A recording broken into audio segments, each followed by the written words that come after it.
What is community cohesion? What does it look like? And how do school partnerships help?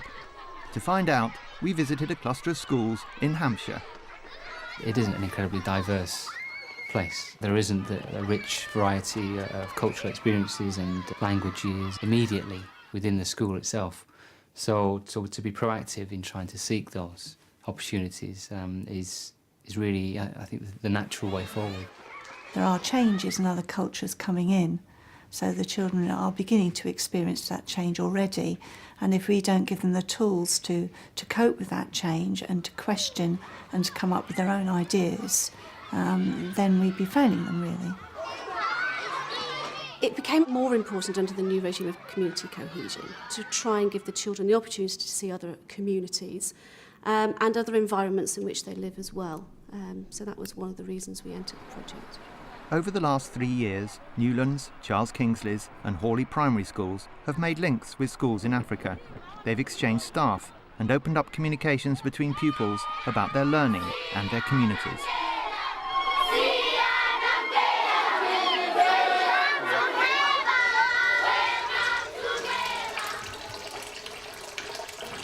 Since I've been on the visit, the two groups of children that I've had since, they've had a really different point of view because I've been able to give them information, I've shared my photographs, we've made links with the school in Kenya.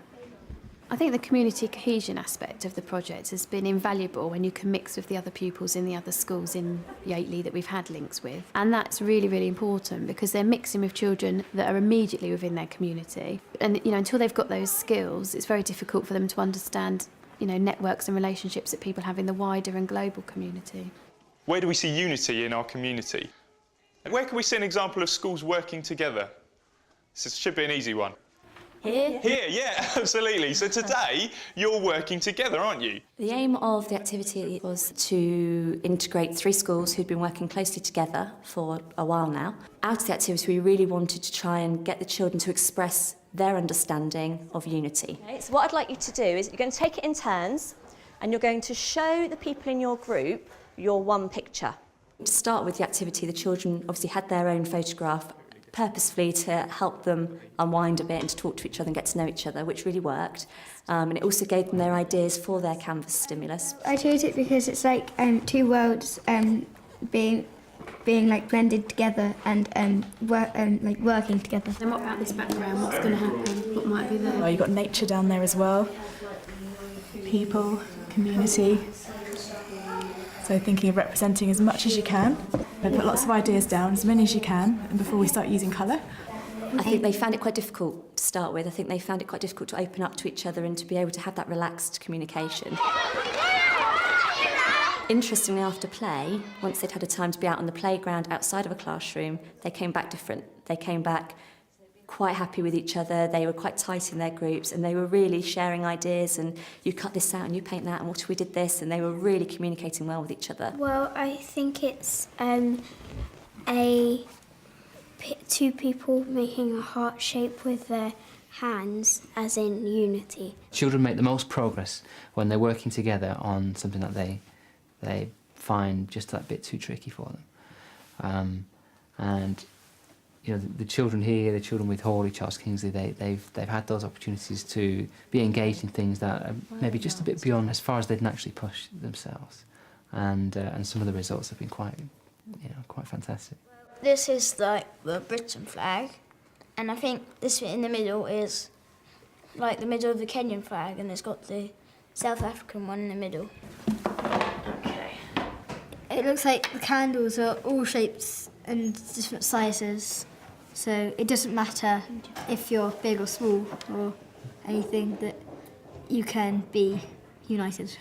Okay, is that what that was supposed to represent, this group? Brilliant, well done, you got your message across well, didn't you? I've seen lots of reflection where you've gone, oh, no, let's not put that there, let's put this here. You've really worked hard, guys, so well done. Thank you. With the international schools, it helped the children to address some of their stereotypes that they had perceived. It's very interesting reflecting 3 years on with the children what they've learned about the stereotypes. We didn't know much about them. When we first saw that video, we were kind of, what is this? And now, when we've seen it quite a few times, and we've been to Kenya and back, we actually know what sort of things they do. Everybody thought it was very poor country, very hot, loads of mosquitoes and bad things happening. And then we got to know them, and they were very happy, and they didn't... Some of them are in poverty, but some of them are having a great like us. They don't have the facilities like us, but they're people like us. They're not aliens or anything. Before, I used to kind of think about just this country and about the people who live in this country, and not what other people do in different countries. OK.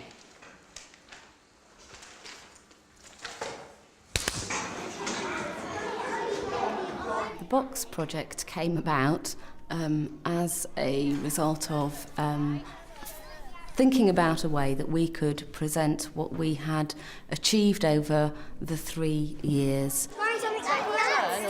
What I was interested in is whether or not the children would pick up on the idea of the school values, the cornerstone values and so on, which was very interesting because they took this home as an open piece of homework to find an object and to think of a caption they could put with the object that would describe what Charles Kingsley's school meant to them, to be a puzzle for the school in Kenya, whether they could guess really what they meant by the object or whether they would come up with a different interpretation of it.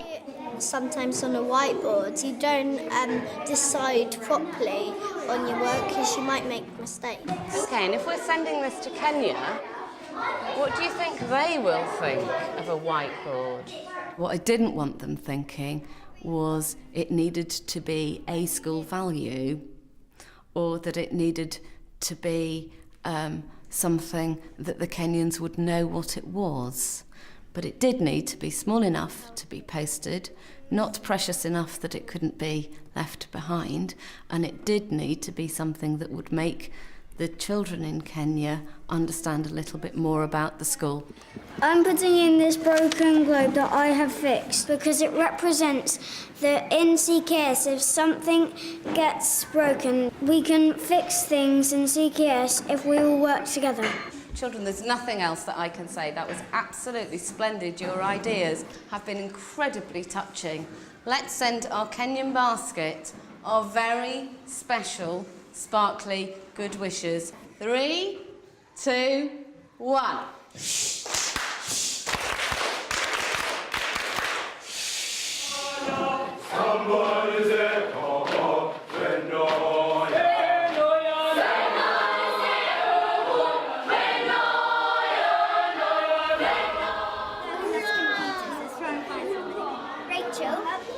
We've come from Birmingham and we set off this morning about 7:30 with 11 children, and they've come today to enjoy the experience of coming to a different school in a completely different part of the country.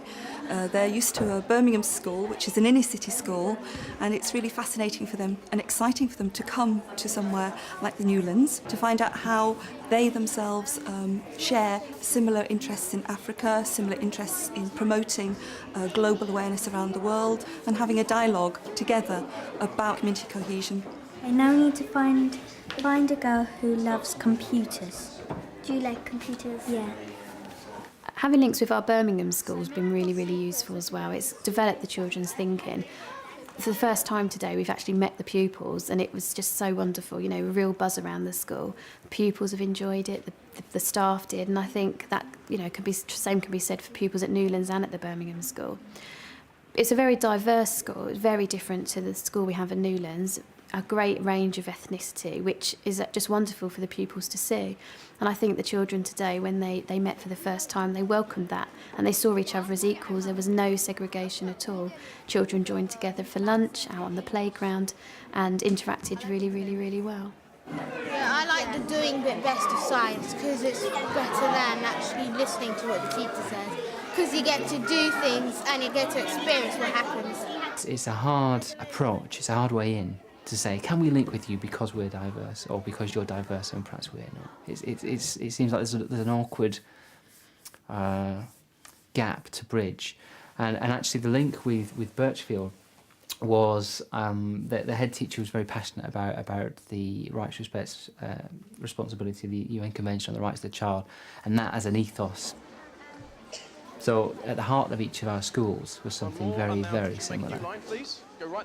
So there's a real exchange, and today was about the connection, the relationship side of things, to make it personal and personalised. Addressing this idea of UK cohesion. In a world of stories, there are tales to be told. In a world of stories, there are too many even for this tent to hold. In a world of stories, some are sad, but most are fun. And now, my world of stories has begun. From observing the day, the children, you know, they were on their best behaviour, but they were enjoying themselves. It wasn't an effort to them. They were impressed with their school, they were proud to show the children around and have a buddy for the day, and they enjoyed having them as part of their learning. We've had a fabulous day, haven't we, children? Yes. And they've made some really good friendships. So if you were a buddy, can you put your hand up? You have been fabulous buddies, and thank you very much for making us feel so welcome. The whole school, they're all like a community, and they're all friends. They don't have like friends, they all work together. They're friendly. They're a lot more sociable. Yeah, even though they're from different races or cultures. And their classrooms are very child-friendly. It was really good because we got to learn about each other and I got to learn about my buddy. The children have worked with some of the adults to prepare this so that they can take it to Nelson Mandela and also to the Trust as well. We're going to do regular emailing with them, and we're going to do video calls, and we're going to get in touch with them on the phone, and we're going to try and visit them again, and they can visit our school regularly if they want. Can we just say then, Newlands, one great last big thank you and a round of applause for the children and adults from Birchfield Community School.